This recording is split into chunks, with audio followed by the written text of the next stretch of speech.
worked in a coal mine for 50 years and was never injured, never injured. And he was something I didn't know. I've heard, he told Angie, and I learned this, he related to Angie, they'd walk down in the mine in the morning, and they'd come, undermine pit mining, it wasn't open pit, underground pit mining, and they'd walk in the evening, they'd get to a certain point, they'd have to come out on their side.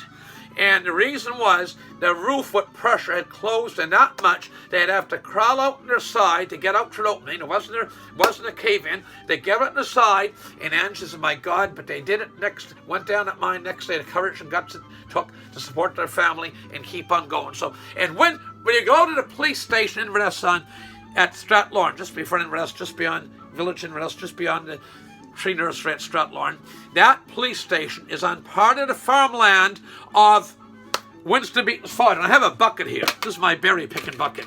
Winston's father, you didn't have sprays and stuff back then, potato dust. There was potato bugs. He put a lot of potatoes in the big family. So anyway, they'd say, here's $1. Go out and pick 100 potato bugs. I give you a penny for each potato bug. Come in, very good. Give them $1. It was paper money then. Then he'd go back and say, there's more bugs out there. Go and get more. So his father lived to 90-some years old, lived to a ripe old age. Now, they both loved the fiddle music. And here in the background, beautiful Cape Breton fiddle music. Wonderful. So both Winston and Jean are just two of the kindest, finest people I know. He's brought me up sea potatoes. He bought it at Co-op. You couldn't get red sea potatoes anywhere. A couple of years ago, the Montana red sea potatoes. My special cap I have over here.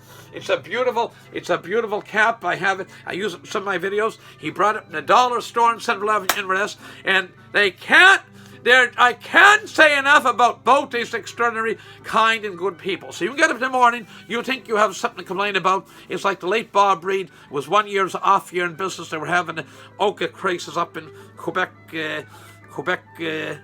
Ontario there, upstate New York, and looked like we're having a riot up here. It was affecting tourism. And the late Bob Reid said, John, don't complain. You have no right to complain, he said.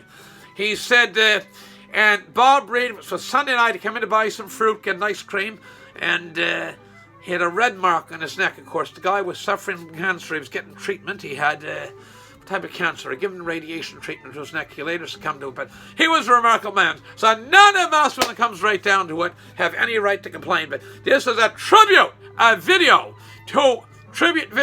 to Jean MacLean and Winston Beaton. It's John Pettipas. I'm going to wrap this up now at about 16 and a half minutes before 11 o'clock in the morning. Wish you again a happy, holy, peaceful Thanksgiving weekend. And Winston and Jean Beaton, I consider Jean MacLean, great Scottish names, Jean MacLean and Winston Beaton, both of them truly represent the best of Cape Breton Island. Fantastic people and very well brought up daughters. They come home to see their mother this weekend to surprise she was just delighted. One was hiding out in the hall and one walked in the room with her husband, and Jean was just on wings. With that, I gotta go and share this video far and wide. All the best. God bless. Thank you very much. Bye for now.